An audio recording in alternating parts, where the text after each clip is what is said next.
In the 6th century BCE, the Indian subcontinent was exploding with growth. Trade networks were expanding, iron tools were clearing dense forests, and a massive wave of urbanization was pushing small tribes to merge into powerful, bustling empires. This diagram illustrates the strict Brahminical caste system that governed this growing society. Your entire existence, your job, your status, your spiritual worth, was locked into place the moment you were born, with absolutely zero room for upward mobility. At the very top, the elite class aggressively hoarded education and religious authority. They controlled the rituals, and by extension, they controlled who had access to a good life. As trade created new wealth, the gap between economic power and social status widened. A merchant could be richer than a priest, yet remain legally inferior, creating a structural friction that the old hierarchy was struggling to contain. Siddhartha Gautama was born directly into the highest echelons of this world. As a prince of the wealthy Shakya clan in Lumbini, he was handed a life of extreme luxury. His father, King Suddhodana, was determined to keep him focused on ruling. He constructed 3 separate palaces for his son and filled them with constant entertainment, deliberately filtering out any trace of aging, sickness, or death. By his late 20s, Siddhartha had never seen a sick person or a decaying body. His privilege was total, leaving him blind to the basic physical realities of human life. That illusion shattered during a rare, impulsive trip outside the palace walls. Over 4 outings, he encountered an elderly man, a severely sick individual, a corpse, and finally, a wandering ascetic. For the first time, he grasped the concept of dukkha, the fundamental dissatisfaction and suffering that comes with a temporary, fragile human life. The contrast between his artificial luxury and the inevitability of decay broke him. Against his father's will, he left his wife, his newborn son, and his inheritance behind, slipping out of the palace in the middle of the night to find a cure for human suffering. He stripped off his royal jewelry and cut his hair. In a single evening, he went from an entitled heir to a homeless wanderer begging for his next meal. Seeking answers, Siddhartha pushed his body to the absolute brink of death. For 6 years, he subjected himself to severe breath control and extreme starvation, taking asceticism to its maximum physical limit. He became so emaciated that he could feel his spine through his stomach. Realizing this self-harm brought him no closer to understanding, he finally accepted a bowl of milk and rice from a village girl named Sujata. This meal anchored his most practical observation, the middle way. He realized that a person must avoid both the extreme indulgence of a palace and the extreme self-denial of the forest to maintain the clarity needed for insight. In ancient India, religious dedication was often measured by how much a person could suffer.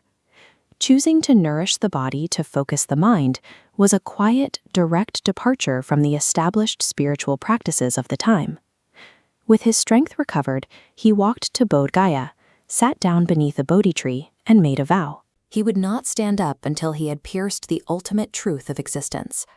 What followed is recorded as the 3 watches of the night. He entered a deep meditative state, first seeing the chain of his past lives, then gaining insight into how actions and consequences, karma, dictate the cycle of rebirth for all living beings. By the 3rd watch, as the morning star rose, he saw the exact chain of causes that create suffering and how to break it. In that moment, he attained nirvana. He became the Buddha, the awakened one. The prince who had been shielded from the sight of an old man was gone. In his place sat a teacher who possessed the clarity to challenge the entire social order of India. He presented his findings as a sequence of logic known as the 4 Noble Truths. First, the reality of suffering. Second, its root in craving. Third, this craving can be extinguished. And fourth, the mental and ethical conduct needed to do it. He took this framework to Sarnath, where he delivered his first sermon to his former ascetic companions. Buddhists refer to this moment as setting the wheel of Dhamma into motion.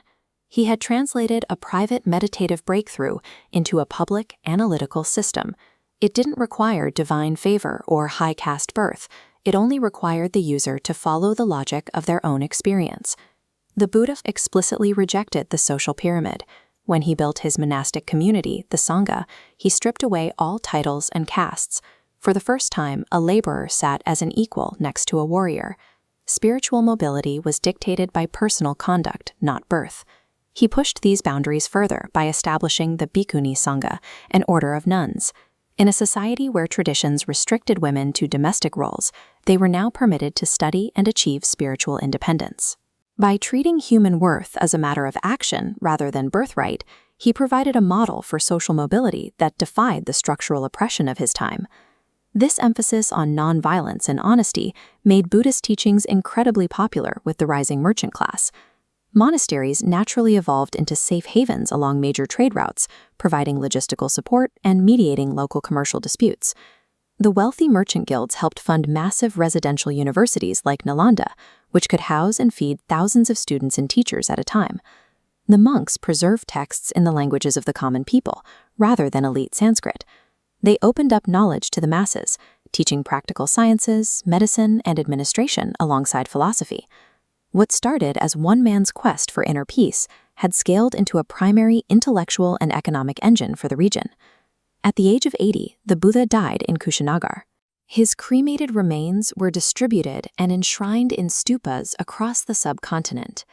A few centuries later, Emperor Ashoka adopted these teachings, carving Buddhist principles of nonviolence and social welfare into stone pillars to govern a vast empire. By questioning why humans suffer, a single prince provided a template for equality that outlasted the empires of his day.